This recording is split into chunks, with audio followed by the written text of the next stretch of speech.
Hi guys, Jordan from P&P Campers. Just going to do your handover video on your Compass Calypso. So we start under the bonnet, so obviously it's the VW based vehicle. We've got the washer fluid reservoir here, power steering fluid reservoir.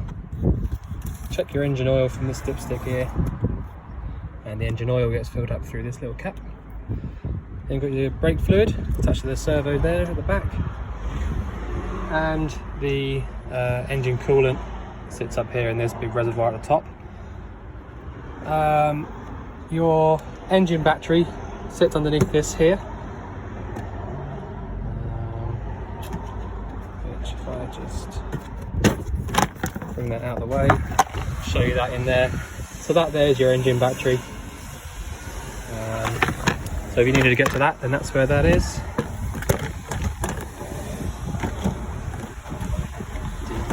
I'll pop that back on in a second. Need two hands really. So if you want to fill up your diesel, then you just, in fact, don't need to open the door. Ignition key in this cap here. Turn it 90 degrees and then the cap will come out. Exactly the same but opposite for going, locking back up. And that's diesel. Next we've got the gas locker. So this is on the near side. So you've got one full 6 kilo propane bottle in here. And Dave has replaced this hose by the looks of it, because it's 2019, but it will be new because that's the date of hose we've got in stock. So to turn these bottles on, it's a case of turning around to the left, so anti-clockwise, and if you remember to go all the way on when you do that, like that, when you come back to here to turn it off, you can only go one way, so you know that's definitely off. But I'm going to leave this on for the minute because I've got a few things on the inside. But when it comes to, if you've got a new bottle and you ran out of gas in this one, it's literally just a case of undoing this nut here and then popping it onto the new one, tightening it up. It doesn't have to be really tight, but also it is a metal on metal fitting, so you can go reasonably tight, obviously tighter than hand tight. So just give it a little nip up. Your actual door, you've got a nice new retainer here, so that works really well, quite strong. So that won't open up when you're sort of, if it's a bit windy outside.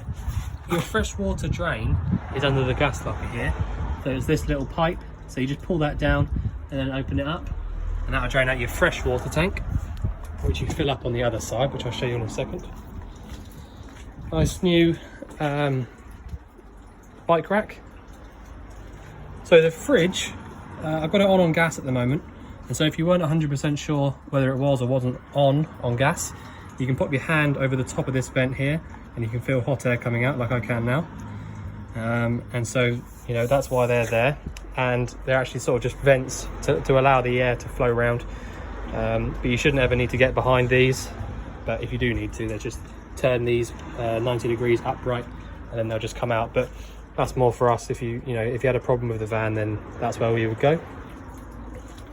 You have got a little locker underneath here, which I have got the key on me, so if I just have a look at that. Forgot to open it up before the video. Choose the right key. So,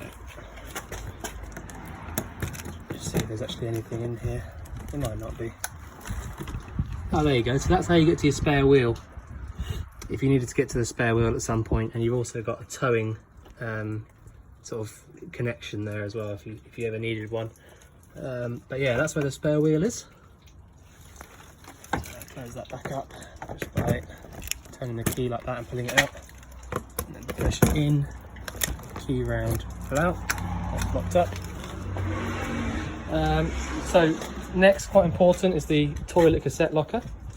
So quite simple, but also you do need to know what you're doing with it. So if I put it back to where it was, you've got this little yellow flap.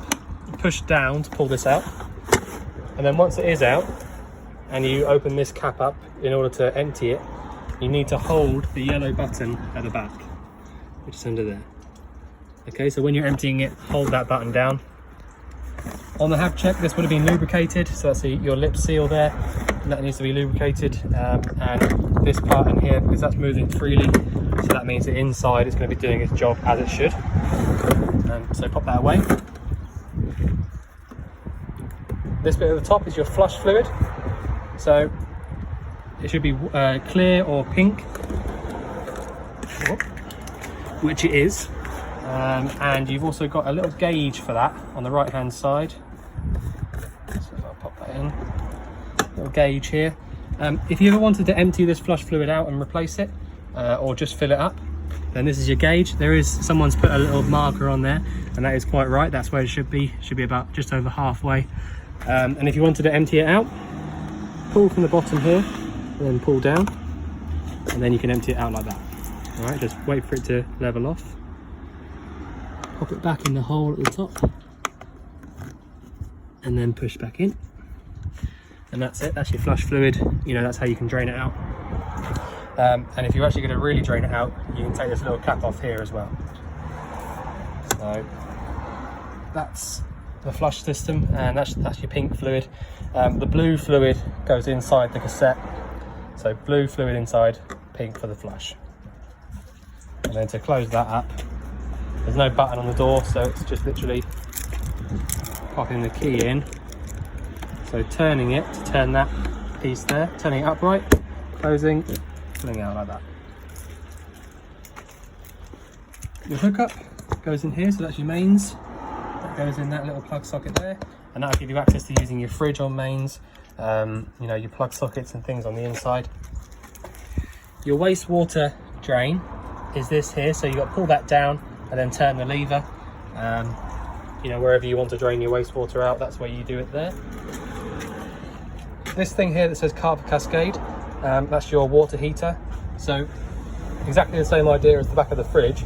If you weren't sure if that was lit or not, you can put your hand over the top here and I can feel warm air coming out through there, so I know it's definitely lit. And if you want to drain your boiler out, it's this plug here, and it's a case of really slowly turning it to take it out. Try not to get too wet, and once you've done that, you can undo this little screw here very slowly as well, and it will come out, and that's an air pressure release, and then you'll be able to drain the entire thing out. And obviously making sure that you turn this back quite tight, because on the rubber seal O-ring, so that it doesn't leak after that. Every now and again you will get a little bit of a drip like that. Doesn't mean it's specifically leaking, it's just when the thing's heating up, you will get a little bit of condensation building up.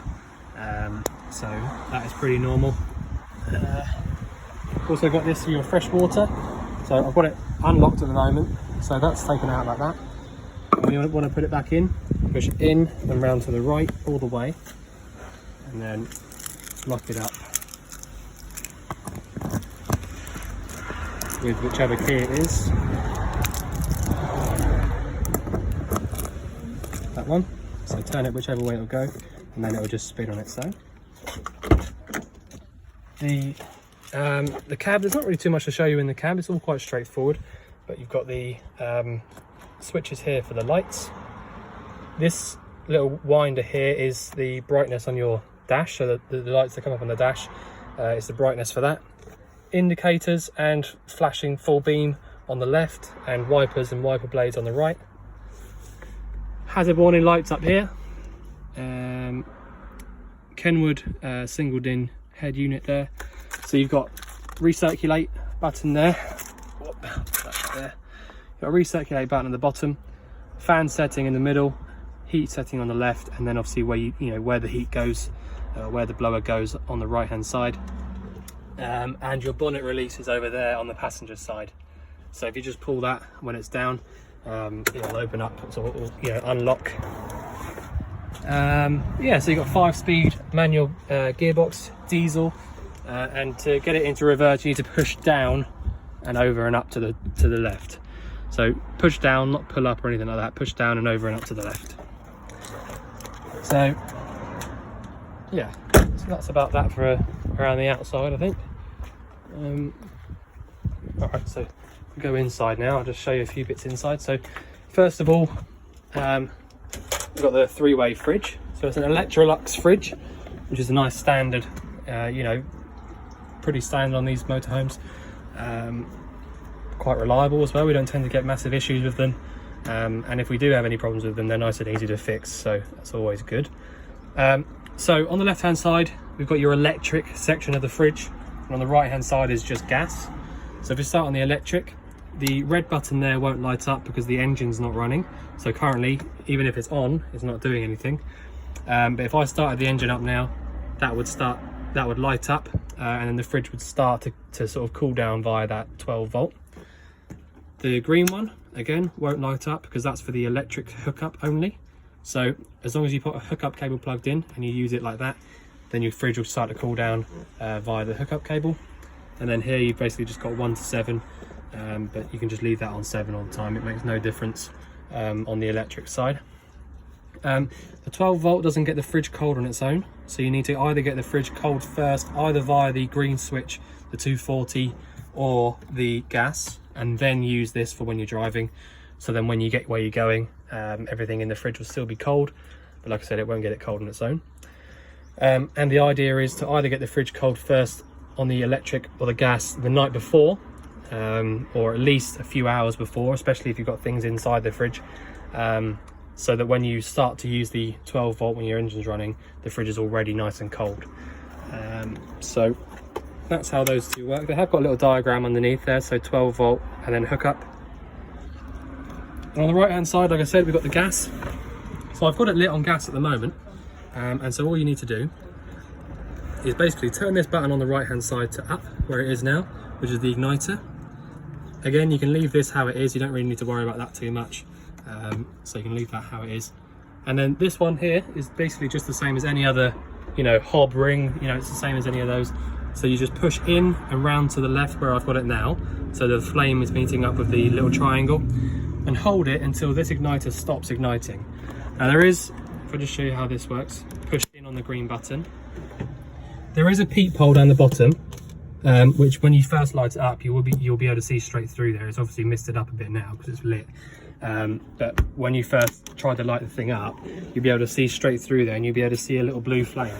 So as long as the blue flame is on and the igniter is in the on position but isn't clicking, then that's definitely lit. But again, like I said, if you want to go outside and double check by putting your hand over the vent, you can do that. But this right now is lit. This is how it should be. So you can leave that one on when it's lit, so that if for example it did manage to blow out, then you can hear the igniter start to click again, and you'll know that it's not lit. But basically, if this is here and that isn't clicking when it's on, then it's lit. And if you want to turn it off, round to there, then that will start to click again. All right, so then that's when you can turn it off. So if those two are off, the circles meet in the triangle and the igniter is off, and your fridge is totally off, and that's it. Your sink, quite standard, you know, whale system here. So as long as you come over here to the control panel first of all, and chosen the caravan battery, which is down here, and put your pump switch on. I'll show you the rest in a second. But as long as you've done that, you can come over here and turn these. So that will kick your pump in.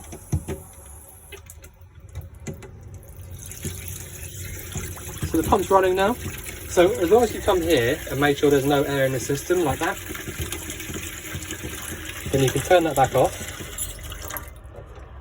And you can do the same thing with the cold as well. Just make sure there's no serious air in the system anywhere. Turn it back off. Make sure there's no real drips or anything like that, which is not. That will drain out down to the fresh tank, waste tank, sorry, and then you can go outside and drain it off whenever you like.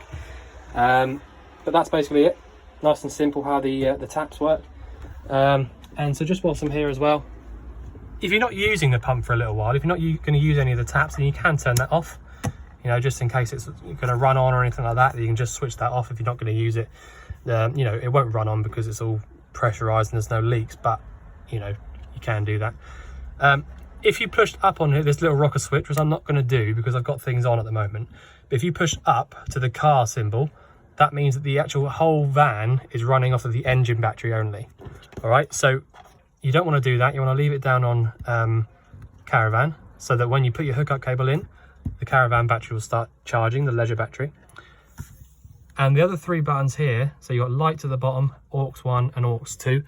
Aux 1 and aux 2 are for things like the boiler controller, fan controller for the space heater, things like that, and obviously lights is for lights. But you can come in here and do that, but obviously, like I said, the first thing you want to do is come in and pressurize the system. So pop your pump on, turn the taps, make sure there's no air in the system, and then you can carry on and do whatever else after that. So that's all on there. Just whilst we're here as well, this carver switch here is a fan for this space heater here. All right, so if I switch it on now, flick through to fan, and let that stop flashing. Now the fan behind there is turned on, and any little sort of vents around the van, so like this one down here, there's now air pumping out through there.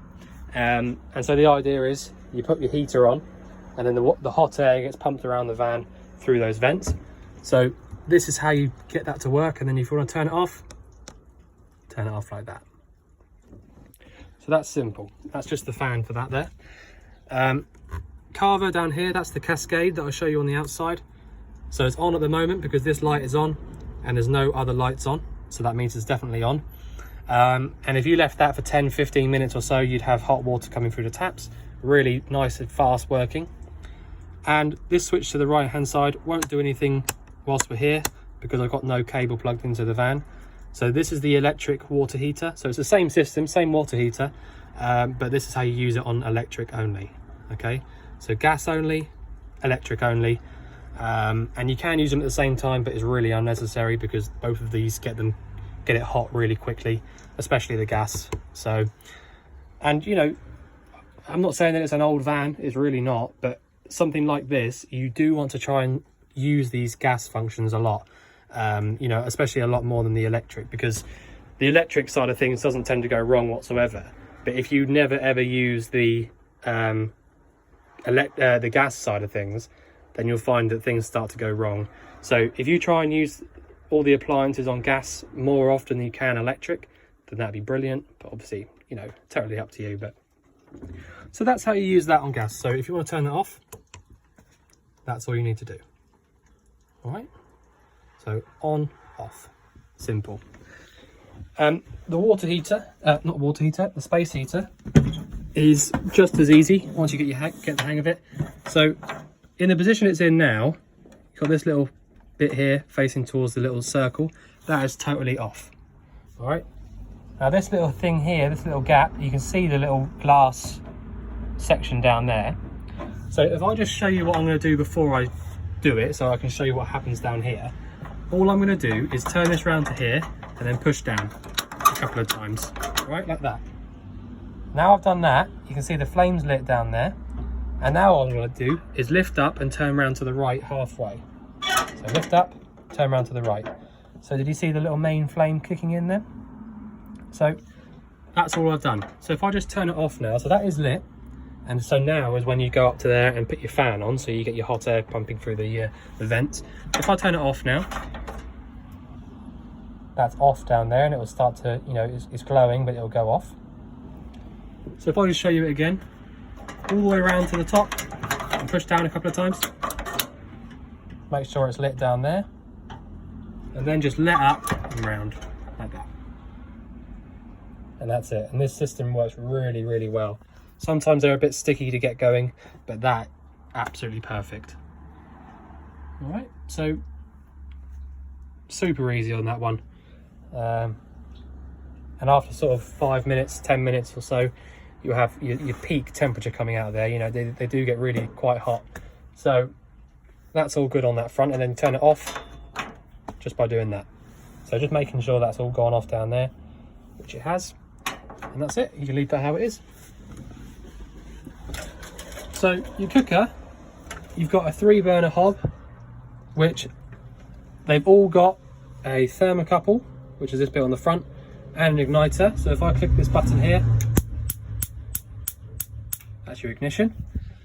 So the thermocouple, if you lit this or any of these up, including the grill and the oven, if somehow this lit up and it got blown out, so someone blew it out or the wind blew it out, the thermocouple would notice there's no burn gas coming through, and it would switch the gas off to that individual appliance. All right, so basically what that means is that you won't be able to get loads of unburnt gas coming through and filling your van up, which is always good. So they've all been checked on the hab check. So they've all got their own individual, you know, they tell you which one's which. So that's top left, bottom right, top right. Grill, oven. I don't need to show you how to use these because they're so easy. They're just like a household one. But basically, if you just push in and round whilst holding the igniter button, watch for it to light up and then slowly let out, you know, just like any other burner. So it couldn't be easier on that front. And that's, again, all being checked as it should be on the have check. All the lights around the van, they've all got their own sort of switches, so you can switch them on and off, if you know, as and when you please. In the bathroom, there's not too much to show you, except you've got this here, which hasn't got a drain. All right, so well, it has got a drain, but not in the actual sink itself. So when you use some water, if I just pour some water through, I'll turn the pump back on. 1 second. It's starting to rain outside. So actually, I'll just go shut the door. So if I wanted to pour some water through, fill this sink up, then I can do. But once you've actually got some water in here, the only way to drain it out is not, like I said, it's not through the actual hole itself. There's not one there. You need to just open it up and let it fall down the back like that. All right, so there's a couple of holes, one there and one there. Toilet, it's a case of pushing this button down for your flush fluid and then turning it to empty it out and close it back up. Simple. So yeah, couldn't be much easier in there really. Just switch this light off. In the wardrobe, a few bits in the wardrobe. So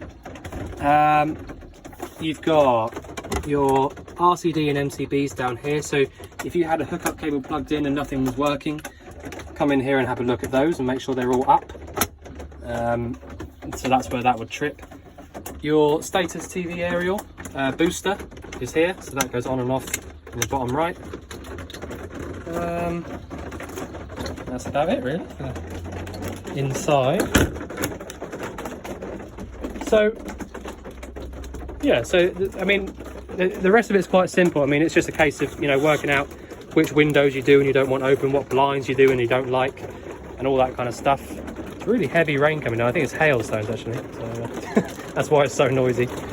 But I think that's about all I can show you really around the inside. If there's any more questions you've got that you want answering, obviously let us know. If you think I've missed anything out on the video, then, you know, do let us know and we'll you know, make sure to answer any questions you've got. But we look forward to seeing you soon to collect your van. Thanks very much.